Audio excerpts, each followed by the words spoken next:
सच्चिदानंद रूपाय विश्व उत्पत्ति आदि हेतवे तापत्रय विनाशाय श्री कृष्णाय वयम नमः। सभी भक्तों को राधे राधे। श्रीमद् भागवत महापुराण कथा 10वें स्कंद 97वां अध्याय समयंतक हरण, सतधनवा का उद्धार और अक्रूर जी को फिर से द्वारका बुलाना। श्री सुखदेव जी कहते हैं, परीक्षित, यद्यपि भगवान श्री कृष्ण को इस बात का पता था कि लक्षागृह की आग से पांडवों का बाल भी बांका नहीं हुआ, तथापि जब उन्होंने सुना कि कुंती और पांडव जल मरे, तब उस समय कुल परम्परोचित व्यवहार करने के लिए बलराम जी के साथ हस्तिनापुर गए। वहां जाकर भीष्म पितामह, कृपाचार्य, विदुर, गंधारी और द्रोणाचार्य से मिलकर उनके साथ समवेदना सहानुभूति प्रकट की और उन लोगों से कहने लगे, हाय हाय, यह तो बड़े ही दुख की बात हुई। भगवान श्री कृष्ण के हस्तिनापुर चले जाने से द्वारका में अक्रूर और कृतवर्मा को अवसर मिल गया। उन लोगों ने संत धनवा से आकर कहा, तुम सत्राजीत से मणि क्यों नहीं छीन लेते? सत्राजीत ने अपनी श्रेष्ठ कन्या सत्यभामा का विवाह हमसे करने का वचन दिया था और अब उसने हम लोगों का तिरस्कार करके उसे श्री कृष्ण के साथ विवाह कर दिया। अब सत्राजीत भी अपने भाई परसेन की तरह क्यों न यमपुरी में जाए।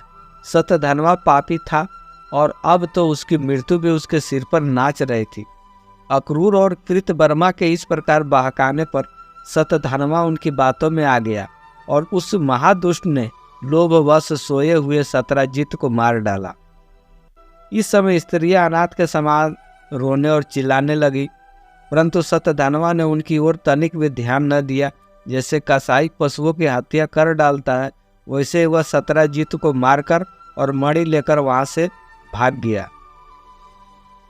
सत्यभामा जी को यह देखकर कि मेरे पिता मार डाले गए बड़ा शोक हुआ और वे हाय पिताजी मैं मारी गई, इस प्रकार पुकार पुकार कर विलाप करने लगी। बीचों बीच में बेहोश हो जाती थी और होश आने पर फिर विलाप करने लगती। इसके बाद उन्होंने अपने पिता के शव को तेल के कढ़ाई में रखवा दिया और आप हस्तिनापुर को गई। उन्होंने बड़े दुख से भगवान श्री कृष्ण को अपने पिता की हत्या का वृत्तांत सुनाया। यद्यपि इन बातों को भगवान श्री कृष्ण पहले से ही जानते थे। परीक्षित, सर्वशक्तिमान भगवान श्री कृष्ण और बलराम जी ने सब सुनकर मनुष्यों की सी लीला करते हुए अपने आंखों में आंसू भर लिए और विलाप करने लगे, आओ हम लोगों पर यह बहुत बड़ी विपत्ति आ पड़ी है। इसके बाद भगवान श्री कृष्ण सत्यभामा जी और बलराम जी के साथ हस्तिनापुर से द्वारका लौट आए और सत्यधनवा को मारने तथा उसे मणि छीनने का उपाय करने लगे। जब सत्यधनवा को मालूम हुआ कि भगवान श्री कृष्ण मुझे मारने का उपाय कर रहे हैं, उद्योग कर रहे हैं, तब वह बहुत डर कर सहायता मांगी। तब कृतवर्मा ने कहा, भगवान श्री कृष्ण और बलराम जी सर्वशक्तिमान ईश्वर है, मैं उनका सामना नहीं कर सकता।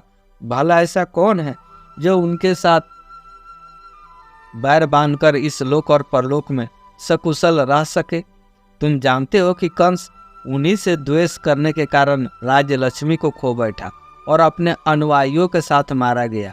जरासंध जैसे सूरवीर को भी उनके सामने 17 बार मैदान में हराकर बिना रथ के ही अपनी राजधानी में लौट जाना पड़ा था। जब कृतवर्मा ने इस प्रकार टका से जवाब दे दिया, तब सत्यधनवा ने सहायता के लिए अक्रूर जी से प्रार्थना की। उन्होंने कहा, भाई, ऐसा कौन है जो सर्वशक्तिमान भगवान का बल पौरुष जानकर भी उनसे बैर विरोध ठाने? जो भगवान खेल खेल में ही इस विश्व की रचना, रक्षा और संहार करते हैं तथा जो कब क्या करना चाहते हैं, इस बात को माया से मोहित ब्रह्मा आदि विश्व विधाता भी नहीं समझ पाते। जिन्होंने 7 वर्ष की अवस्था में जब वे नीरे बालक थे, एक हाथ से ही गिरिराज गोवर्धन को उखाड़ लिया और जैसे नन्हे नन्हे बच्चे बरसाती छतों को उखाड़कर हाथ में रख लेते हैं, वैसे ही खेल खेल में 7 दिनों तक उसे उठाए रखा। मैं तो उन भगवान श्री कृष्ण को नमस्कार करता हूँ। उनके कर्म अद्भुत है, वे अनंत अनादि एक रस और आत्म स्वरूप है। मैं उन्हें नमस्कार करता हूँ। जब इस प्रकार अक्रूर ने भी उसे कोरा जवाब दिया, तब सतधनवा ने समयंतक मणि उन्हीं के पास रख दी और आप 400 कोस लगातार चलने वाले घोड़ों पर सवार होकर वहां से फुर्ती से भागा। परीक्षित, भगवान श्री कृष्ण और बलराम दोनों भाई अपने उस रथ पर सवार हुए जिस पर गरुड़ चिन्ह से ध्वजा फहरा रही थी और बड़े बेग वाले घोड़े जोते हुए थे। अब उन्होंने अपने ससुर सत्राजित को मारने वाले सतधनवा का पीछा किया। मिथिलापुरी के निकट एक उपवन में सतधनवा का घोड़ा गिर पड़ा। अब वह उसे छोड़कर पैदल ही भागा। वह अत्यंत भयभीत हो गया था। भगवान श्री कृष्ण भी क्रोध करके उसके पीछे दौड़े। सतधनवा पैदल ही भाग रहा था, इसलिए भगवान ने भी पैदल ही दौड़कर अपने तीक्ष्ण धार वाले चक्र से उसका सिर उतार लिया और उसके वस्त्रों में समयंतक मणि को ढूंढा, परंतु जब मणि नहीं मिली तब भगवान श्री कृष्ण ने बड़े भाई बलराम जी के पास आकर कहा, हमने सतधनवा को व्यर्थ ही मारा, क्योंकि उसके पास समयंतक मणि तो है ही नहीं। बलराम जी ने कहा, इसमें संदेह नहीं कि सतधनवा ने समयंतक मणि को किसी न किसी के पास रख दिया है। अब तुम द्वारका जाओ और उसका पता लगाओ। मैं विदेह राज से मिलना चाहता हूँ, क्योंकि वे मेरे बहुत ही प्रिय मित्र हैं। परीक्षित, यह कहकर यदु शिरोमणि बलराम जी मिथिला नगरी में चले गए। जब मिथिला नरेश ने देखा कि पूजनीय बलराम जी महाराज पधारे हैं, तब उनका हृदय आनंद से भर गया। उन्होंने झटपट अपने आसन से उठकर अनेक सामग्रियों से उनकी पूजा की। इसके बाद भगवान बलराम जी कई वर्षों तक मिथिलापुरी में रहे। महात्मा जनक के बड़े प्रेम और सम्मान से उन्हें रखा। इसके बाद समय पर धृतराष्ट्र के पुत्र दुर्योधन ने बलराम जी से गदा युद्ध की शिक्षा ग्रहण की। अपनी प्रिय सत्यभामा का प्रिय कार्य करके भगवान श्री कृष्ण द्वारका लौट आए और उन्होंने यह समाचार सुना दिया कि सतधनवा को मार डाला गया, परंतु समयंतक मणि उसके पास न मिली। इसके बाद उन्होंने भाई बंधुओं के साथ अपने ससुर सत्राजित्र के सब अर्धदैहिक क्रियाएं करवाई, जिनसे मृतक प्राणी को परलोक सुधारता है। अक्रूर और कृतवर्मा ने सतधनवा को सत्राजित के वध के लिए उत्तेजित किया था। इसलिए जब उन्होंने सुना कि भगवान श्री कृष्ण ने सतधनवा को मार डाला, तो वे अत्यंत भयभीत होकर द्वारका से भाग खड़े हुए। परीक्षित, कुछ लोग ऐसा मानते हैं कि अक्रूर के द्वारका से चले जाने पर द्वारका वासियों को बहुत प्रकार से अनिष्टों और अरिष्टों का सामना करना पड़ा। दैविक और भौतिक निमित्तों से बार बार वहाँ के नागरिकों को शारीरिक और मानसिक कष्ट सहना पड़ा। परंतु जो लोग ऐसा कहते हैं वे पहले कही हुई बातों को भूल जाते हैं। भला यह भी कभी संभव है कि जिन भगवान श्री कृष्ण में समस्त ऋषि मुनि निवास करते हैं, उनके निवास स्थान द्वारका में उनके रहते कोई उपद्रव खड़ा हो जाए? उस समय नगर के बड़े बूढ़ों लोगों ने कहा, एक बार काशी नरेश के राज्य में वर्षा नहीं हो रही थी, सूखा पड़ गया था।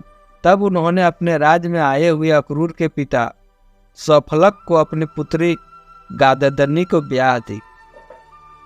तब उस प्रदेश में वर्षा हुई। अक्रूर भी सफलक के पुत्र हैं और इनका प्रभाव भी वैसा है। इसलिए जहाँ जहाँ अक्रूर रहते हैं वहाँ वहाँ खूब वर्षा होती है तथा किसी प्रकार का कष्ट और महामारी आदि उपद्रव नहीं होते। परीक्षित, उन लोगों की बात सुनकर भगवान ने सोचा कि इस उपद्रव का यही कारण नहीं है। यह जानकर कि भगवान ने दूत भेजकर अक्रूर जी को ढूंढवाया और आने पर उनसे बातचीत की। भगवान ने उनका खूब स्वागत सत्कार किया और मीठी मीठी प्रेम की बातें कहकर उनसे संभाषण किया। परीक्षित, भगवान सबके चित्त का एक एक संकल्प देखते रहते हैं। इसलिए उन्होंने मुस्कुराते हुए अक्रूर से कहा, चाचा जी, आप दान धर्म के पालक। हमें यह बात पहले ही मालूम है कि सतधनवा आपके पास वह समयंतक मणि छोड़ गया है जो बड़े ही प्रकाशमान और धन देने वाली है। आप जानते हैं कि सत्राजित के कोई पुत्र नहीं है, इसलिए उनकी लड़की के लड़के उनके नाती ही उन्हें तिलांजलि और पिंडदान करेंगे, उनका ऋण चुकाएंगे और जो कुछ बचा रहेगा उसके उत्तराधिकारी होंगे। इस प्रकार शास्त्रीय दृष्टि से यद्यपि समंतक मणि हमारे पुत्रों को मिलनी चाहिए, तथापि वह मणि आपके ही पास रहे, क्योंकि आप बड़े व्रतनिष्ठ और पवित्र आत्मा हैं। तथा दूसरों के लिए यह मणि को रखना अत्यंत कठिन भी है। परंतु हमारे सामने एक बहुत बड़ी कठिनाई यह आ गई है कि हमारे बड़े भाई बलराम जी मणि के संबंध में मेरी बात का पूरा विश्वास नहीं करते। इसलिए महाभाग्यवान अक्रूर जी, आप वह मणि दिखाकर हमारे इष्ट मित्र बलराम जी, सत्यभामा और जामवंती का संदेह दूर कर दीजिए। उनके हृदय में शांति का संचार कीजिए। हमें पता है कि उसी मणि के प्रताप से आजकल आप लगातार ये ऐसे यज्ञ करते रहते हैं जिनमें सोने की बेदियां बनती हैं। परीक्षित, जब भगवान श्री कृष्ण ने इस प्रकार सांत्वना देकर उन्हें समझाया बुझाया, तब अक्रूर जी ने वस्त्र में लपेटी हुई सूर्य के समान प्रकाश मणि वह मणि निकाली और भगवान श्री कृष्ण को दे दी। भगवान श्री कृष्ण ने यह समयंतक मणि अपने जाति भाइयों को दिखाकर अपना कलंक दूर किया और उसे अपने पास रखने में समर्थ रहने पर भी पुनः अक्रूर जी को लौटा दिया। सर्वशक्तिमान सर्वव्यापक भगवान श्री कृष्ण के पराक्रम से परिपूर्ण यह आख्यान समस्त पापों, अपराधों और कलंकों का मार्जन करने वाला तथा परम मंगलमय है। जो इसे पढ़ता, सुनता अथवा स्मरण करता है वह सब प्रकार की अपकृति और पापों से छूटकर शांति का अनुभव करता है। फिर अगले अंक में। राधे राधे।